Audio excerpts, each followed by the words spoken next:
we love D&D, and we love anime. So we decided to bring it together and create something that we all enjoy, which is creating characters in D&D.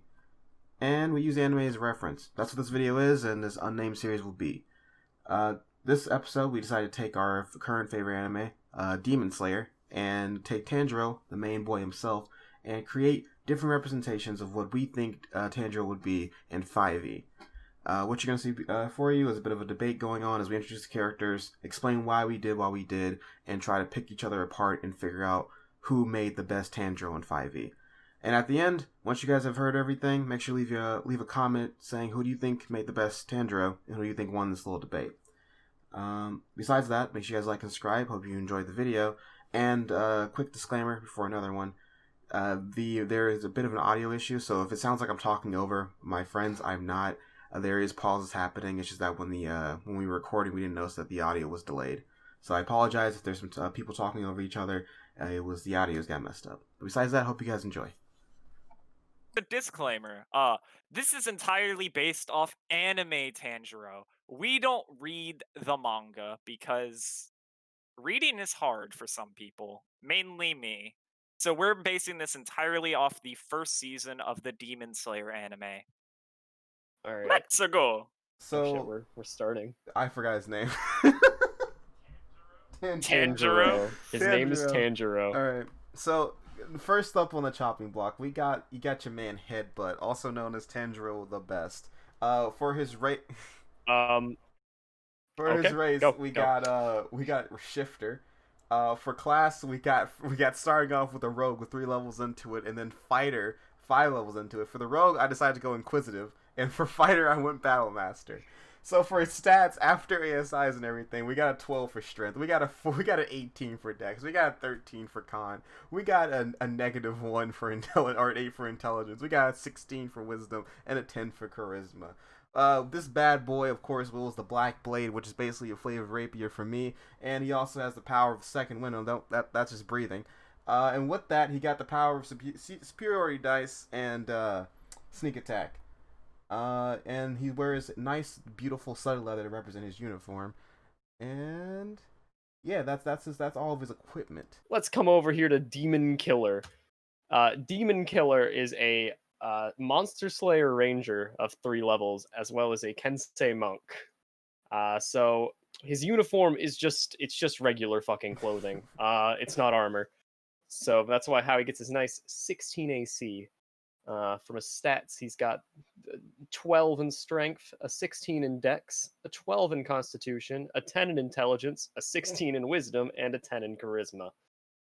Because I couldn't justify dumping either intelligence or charisma because he shows a decent amount of both throughout the show. And into his equipment, he has a longsword that I'm using as his signature Black Blade katana. Nichiren, I believe. And he's got his hand axe, because how could he not have his hand axe? I know it was from like the first 2 episodes of the show, but god damn it, he did some amazing things with that hand axe. He did. Never mind. There were some good feats there, man. Is that it? We're not debating it. Is that it? Yes, he also has proficiency in drums. Alright, so here we have Tanjiro, right? He's actually almost beautiful. He's 3 levels of Beastmaster Ranger, 5 levels of Kensei Monk, and you might be thinking, why Beastmaster, right? Well, you gotta account for Nezuko, his Velociraptor human friend.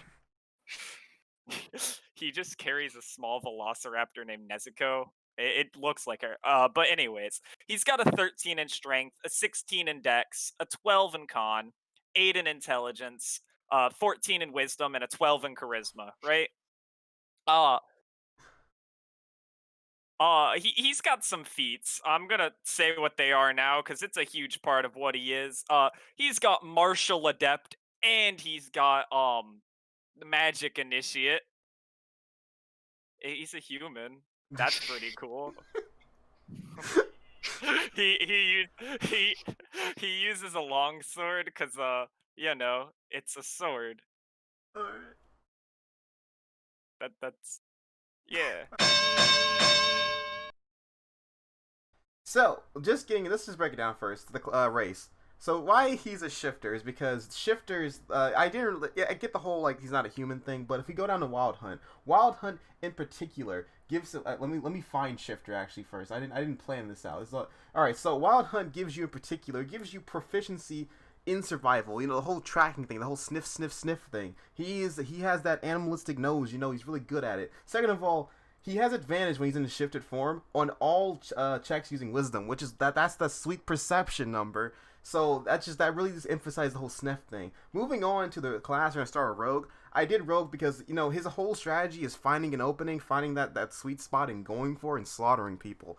And I thought the best way to present that is sneak attack. Because sneak attack, if we ignore the Crawford part, it happens once a turn. So you only get one shot, one opportunity. You have to find the right elements, you know, advantage on the attack. So I went for sneak attack rogue, but just to add extra flavor, the whole him calculating, figuring out, trying to find the right opening, getting his positioning right. I chose inquisitive because he has to study his opponent. He has to find out how to attack them, which formation to use. So that's why I chose inquisitive.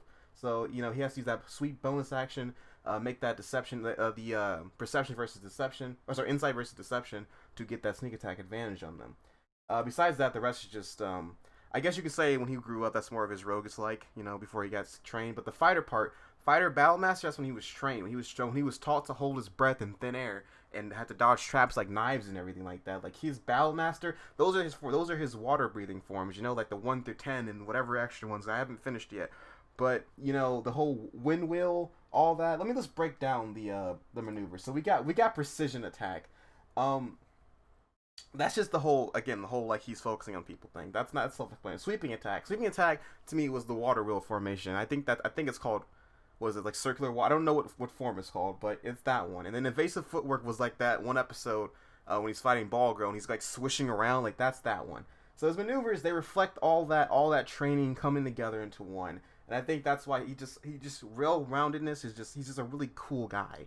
And I chose Rapier because I want to make him a dex boy, because no, he doesn't really rely on armor or rely on his strength. It's more of just his precision, his accuracy. He's a very strong boy, which is why I didn't like tank his strength too much. He's a strong boy, I'm not going to deny that. But he does rely a lot on his accuracy and a lot on the precision, so I represent that through dex. And wisdom being his second highest stat, he uses his sense of smell a lot in the series. And again, all that precision that goes out of wisdom. And then constitution, again, is to show that he's a hardy boy. So overall, I think the stats are great, the class pick is great, the race is great, and overall, I think I've won this. I think headbutt's the way to go. And I got 10 seconds left, but I don't even need it. So we're gonna stop. That's a flex.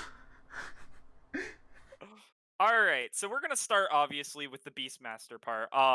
Nezuko is a huge part of his character, and for some people being like, hey, Nezuko doesn't actually help in the fights. Well, this is Player Handbook Ranger, meaning Beastmaster is ass. So it completely fits Nezuko's character in combat.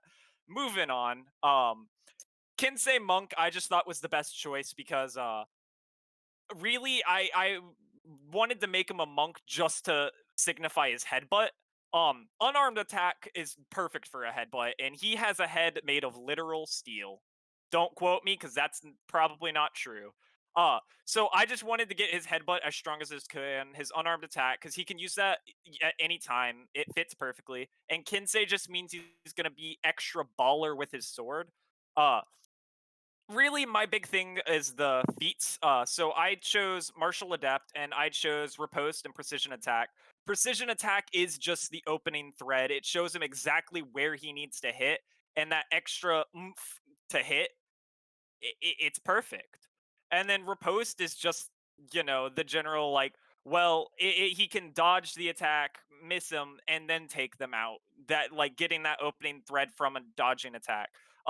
Magic Initiate, I made sure to pick a lot of spells that fit. Mainly, Ice Knife is my spell, and I'm flavoring it as just a water, like he's launching water out. It's from the sword. He's got Sword Burst to kind of hit everything around him. That's my version of the like water wheel. And of course, he's got Green Flame Blade for sun breathing. Uh, Spell wise, for the Ranger, I picked Hunter's Mark, which is more of like an opening thread. You can also track with it.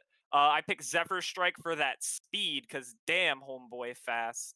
And I took Detect Poison and Disease, because that's kind of like what I feel like signifies demons, like a way to enhance his senses. Another reason I thought Ranger was a perfect fit fit is it had like favorite enemy and natural explorer, so he already has the favorite enemy of fiends because believe it or not, the show is called Demon Slayer and he hunts demons. And his natural terrain is forests, just because he's in forests a lot. He had the hand axe. You know, um, background. I decided to give him the Outlander thing because he was kind of his own person. Like he just kind of lived out alone with his family and went out and did stuff. Uh, Proficiency wise, I kind of just went with a lot of the general stuff. Athletics, acrobatics, insight, investigation, perception, survival, because I mean, you got to find out what you're doing in this world and make friends. And that is what we call a GG moment, kids. Oh yeah, unarmored defenses is game. All right, so we've got the demon killer. How the way I did my build was I started out with a variant human, and variant human. For my feat there, I took charger. The charger feat I thought fit decently well because there's some times where Tanjiro just kind of like runs in there and like tries to move super fast to avoid his opponent's attacks, and making a bonus action attack with extra damage from all of that momentum. I'd mentioned a specific fight scene, but James hasn't seen it yet. Hey. That's like something that he does. And then I chose Ranger as the starting class because at level 3 they get Primeval Awareness, which is kind of a lot like his "Hey, I smell something nearby." And then favorite enemies is fiends, of course, because demons are fiends. And for his favorite terrain, I chose mountains because Japan is made of mountains. He's got his unarmored defense, and he's a Kensei because he has a good sword and he uses it very well.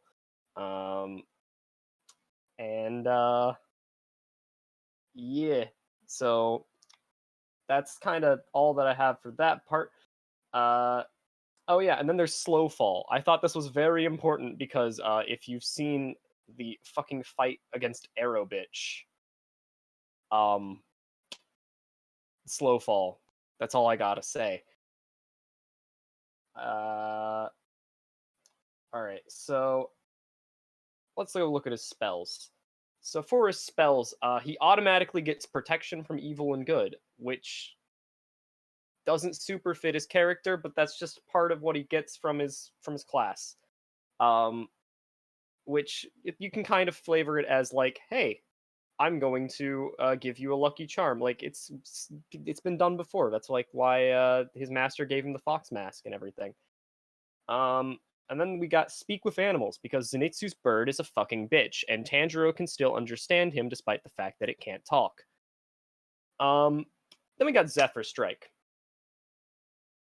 I don't have much to say about Zephyr Strike because it's very good and it just really fits Tanjiro. And then we have Absorb Elements. Absorb Elements is an interesting one that I threw in there, and I like to flavor it as the Water Wheel attack, but I like to flavor it as that purely because he has done this, I think, a good 2 or 3 times now, where he has turned his opponent's attacks against them by taking them in and using them as the force in the Water Wheel. Oh yeah, and then he's got his bonus Hunter's Mark thing from his Slayer class, Monster Slayer class. Yeah. Yeah. I like to point out the fact that both of you guys made the same combination of characters. And Yeah. I feel like that's hive mind thinking. We didn't talk to each other about I'm not this saying build. you did. I'm just saying. Okay. See, the goal here is to make the best character, not the most unique character. Yeah, but it's not just about it's about making the best character that fits the anime. It fits Tanjiro. So you want to fit him as best you can. I feel like variation can help with that. It's representing who he is, the best you can. Well, not also limiting yourself by Yeah. just because he's human, he has to be human, things like that, but just being like, what is Tanjiro? What makes him different? Because everyone in that series is human or demon. I just wanted a bonus. needed Every, those you guys, okay, you guys did for Yeah. the feet, but I was willing to sacrifice the point of that feet, that good juicy feet, to give him what he needs the most, which is that good old sense of smell, and that's what Wild Hunt does. That's Well, what I did by taking. Yeah, Ranger. you okay? What does Ranger give you for that? You can track like You can track tons tons of people. and- Read it off and- for me, bud. Okay, all right. You have You can, advantage on wisdom survival checks to track your favorite enemies, as well as intelligence checks to recall their information.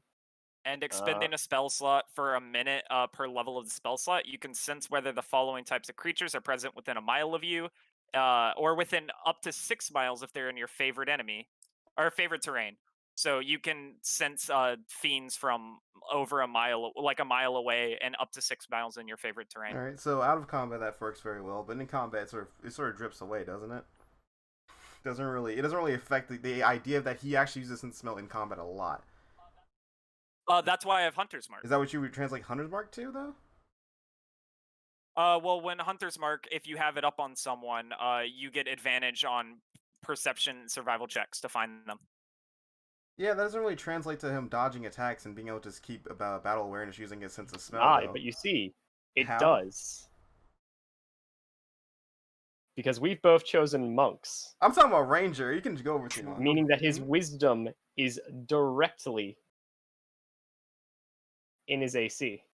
That is true, Blue. but going back to his offensive abilities, when my Inquisitive Wild Shift combo sort of does that as well, as I constantly have advantage on my checks to go against these demons he'll be fighting, and I also incorporate his whole formations really accurately, because he only really gets one shot. A lot of times he messes up when he's attacking if he's slightly off or his breathing goes off. He can never consistently attack. He has to prepare himself for the strike. And I think having sneak attack for that and having to think about what's going on before rushing in, the Inquisitive bonus action, I think represents the fact that a lot of his battles, he plans them out before he goes for the final kill. There's a lot of maneuvering and figuring out patterns before he moves in, whereas you guys are you guys built more of a DPS strikers. They can do a lot of DPS, but I don't really see that whole planning things out moment. Outside your Hunter's Mark, I do see that. But outside of that, I've got the Slayer's Hunter Mark. It's just like Hunter's Mark, but not Hunter's Mark. It's the That's all I have damage to part say of about Hunter's it. Mark. is he counter to that? I have that stuff too with precision attack and my martial adept, and I think martial adept's a perfect fit because it's god awful, meaning that you can only really do it once. You have to really know when to use that feature in order for it to be good. Well, it's not just doing it once too. It takes time to prep it, and that's really what it comes into. And I actually have a version of martial adept. I have the actual subclass where it comes from. I went to the root of the issue. Yep. Meaning you can do it. Well, he does his combos multiple times. But the idea is that he sets them up, or Well, yeah, I have I know. to. If this was in combat, I have to set up my attacks. I have to think about what I'm doing. And when it comes to sneak attack, I definitely have to set it up because I get it once per turn. If I screw it up, I don't get it. If I can't hit that attack, I don't get it. See, I just don't feel like Fighter's a good fit for Tanjiro, and that's entirely because of Second Wind. I don't think there's any point in the series where he himself has healed himself, and I know he has his breathing and everything, but like it's still Second Wind fucks him represents up. his ability to keep pushing himself when he physically should not. For instance, recently he was walking around fighting when he had a broken leg and broken ribs. That's Second Wind pussy. I could do represents that. him getting that second win, him staying up. Bitch, he beat a fucking exiled 12 Kizune or whatever when he had a broken leg and a that's what broken second win rib. represents to me, is that him keep going even though you shouldn't be able to keep. That's also what that. Oh no, I'm supporting your second. It's also win that choice. for shifter you get temporary HP when you're shifting. That's also representing that fact that he just keeps going even though he shouldn't be able to keep going. So why Beastmaster, Ian? Because Nezuko's a huge part of Tanjiro as a character. If it wasn't for Nezuko, none of this anime would have even happened. I feel like you can't accurately represent Tanjiro without Nezuko. Yeah, no. Garrett, what are these spells? I don't. I agree with. First off, Tanjiro I can agree talk with. I with said I birds. I agree with one of those. I agree with one spell. Zephyr Understand Strike Zephyr is Strike. everyone with a Demon Slayer is fast. I think that's one of those, just like everyone in that world who's a fighter is fast. Yeah, no. And I don't think that's a very particular thing to Yeah. him. Everyone is fast. I think there's faster people. There's actually someone faster than him in the show. No, there's plenty of people faster than him in the show. I think He is Zephyr not Strike that it's strong. a thing that can be added, but I don't think that's something that represents Tanjiro as a person or as a fighter. That's just something that could be added if need be. My thing is protection gets good and evil. You Is what see- annoys me. Protection from good and evil is literally a class thing, James. I did Oh, not choose choose one? that Okay, spell. I'll accept it. No, that is from my Accepted. class. That is from my subclass. However, Zephyr Strike, I'm arguing it not only because is everyone fast in the world, but you also have a version of this. What? You move like the wind. Until the spell ends, your movement doesn't provoke opportunity attacks. What? You have what was it? Evasive footwork. Yeah, you have evasive footwork where you can add. Where Yeah, you but get that was your argument. all Was the- that whenever you, your argument was opportunity that attack he taken was at fast? That disadvantage. wasn't your argument. I told you why I have that maneuver. I would like to say that was what Yeah, no, I well, said. no, he literally said. I have My Zephyr argument for Strike. Zephyr Strike was Zephyr Strike is very good. Yeah, and it yeah, he fits did. You didn't Tanjiro like. You can't decently. take my argument for invasive footwork and apply it to yours. You didn't say that. You said I think it's very good. That was your argument, Garrett. That is my that was my justification. So, but you for can't putting jump it off here. of my defense for evasive footwork and say that applies to you as well. That's sort of cheating. You're like, I'm gonna take your defense to, even though you didn't say that. I will accept it. But that is There wasn't the reasoning. okay. It's a reasoning like at post fact. That's the reasoning that I Post-fact put you it say on that. there. Like it legitimately is. I just It's didn't post fact. mention it. Okay, post fact you say that this is the reasoning. Well, I would argue Zephyr Strike's Oh? better. A better use of that? I mean, Uh, yeah, Zephyr Strike is better than evasive footwork. Not like in terms of just Zephyr Strike's better, because it is, but like in fitting, because it also has the advantage thing with it, where once throughout the entire duration when you're using it, you can Yeah. just really decide to go ham on someone and get that advantage you need to kind of get to the I opening just think thread. Yeah, no, Zephyr Strike is a very, very I good just think spell for Zephyr Tanjiro. Strike Like just that represents is more of speed than what that formation I'm talking about is, which is more of just being evasive and just being being maneuverable. Where Zephyr Strike is just sort of just speed itself. he's pretty. And again, I'm decently saying fast. I'm everyone not in saying that he's world is super fast. Like every base demon hunter is I fast. know, but he's decently fast, even over Demon Hunters. Yeah, based off like faceless characters, but most every named demon hunter is about the same speed as him, if not faster. I mean, I know. Well, I think both Zenitsu and Inosuke are slower than him. He's beaten both of them in a foot race, which isn't saying much because they're not super powerful. But at the same time, he is decently fast. Zephyr Strike, I did not justify him as going fast. Zephyr Strike, I am justifying as exactly what Ian said. You get advantage on a weapon attack. You see the opening thread. You deal an extra force damage on the hit, meaning that you're open. You know it's the opening thread. You know Well, that opening that thread is more of the kill where you're shot, going to end that's it. not really a good kill shot right there. Yeah, I Whereas know. Going back to if we're going by opening thread, There's no great way to represent that sneak in attack 5e. is a kill shot. If this gets scaled up even more, that's definitely a kill shot. You can if you crit with a sneak attack, that's a kill shot. And the way you prep it to Inquisitive is through opening thread. You have the formation, you have to analyze your target, you have to find the open thread and go for it. That's sneak attack in a nutshell. You find an opening advantage, you go for it, Yeah. and you do a crap ton of damage. Yeah, but if you're saying it scales higher, why didn't you make him more levels in Rogue then? Because he wants extra attack. not really. It was more for the maneuvers. It was for the maneuvers, and I see the side extra attack was better than him than having an extra d6 to represent open thread is because he is not someone who does he is not a one strike person. That's not his character. There's a lot of animes where the main character, the whole thing is punching or hitting someone once and it's all over. He is someone that does fight continuously, and I want to represent that. And with just base rogue, with having one attack, and it would not represent him well because my bonus actions are being eaten up right now. Just mechanic wise, to represent the fact that he is a consistent fighter, he's not just a one trick pony. I want to represent that through extra attack. That's why I decided to do that. If this was a scaled higher past 8, it would be mainly rogue after this because I see no more benefit from fighter. Fighter has given me what I wanted, which is my formations, my fighting style, which is the dueler thing, and my maneuvers. I think everything else passes would be go down rogue, just to represent that whole he goes for the kill shot. So we all have the dueling fighting think style so. then? I have dueling. Okay. Yes, I have dueling as well. How long we've been going? Yeah. I mean, we personally, if we had the fighter options, we would have chosen a different one. We've been I know going for a that. decent amount. So let's just transition things. Outside of your own. So we'll start you, Ian. Do you think me or Garrett did better, or it's sort of even for both? I think I'm gonna give it to James here. Okay. You want to state your reason why for the video? It doesn't have Um, to be complex. It could be very nuanced. I think it goes down to the fighter over the ranger part, because while ranger does have a good amount of like lore reasons of why he's a demon slayer, I feel like James does accomplish the same thing with Wild Hunt and the shifter stuff. And I just think that overall the spells and the whatever it's called, what is it called? Oh, the monster slayer part, like I feel like battle maneuvers are a better way to kind of give Tanjiro's overall feel of combat and just like usefulness overall. Like it's more a part of who he is, because at the end of the day, Demon Slayers is about a lot of the fights and Okay. stuff. So moving on to you, Garrett. Between me and Ian, who would you pick?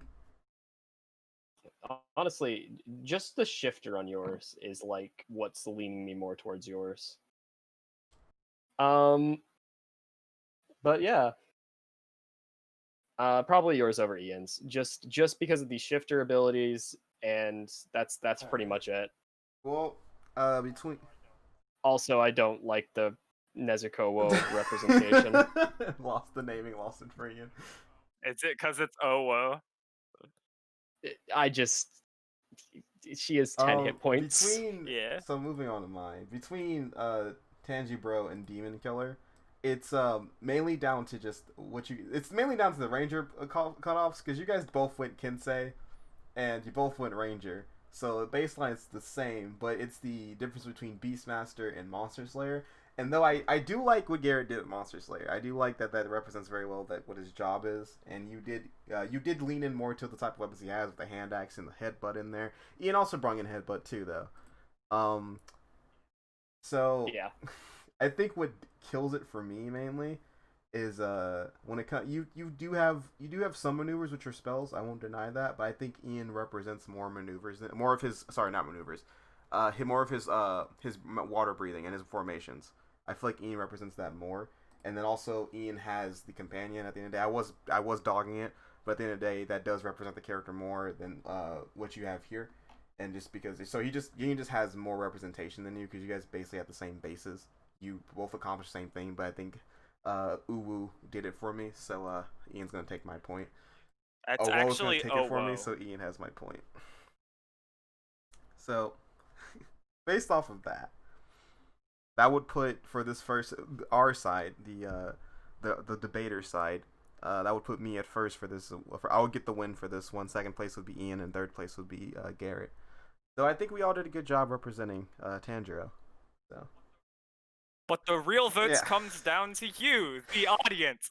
Go ahead and slam in the comment section which one you think best represents, and don't forget to like, subscribe, and you've already should have commented. So let us know how terrible we did at this representation. Let me know why I should have actually made a barbarian Tanjiro instead of rogue. I don't think I could argue that.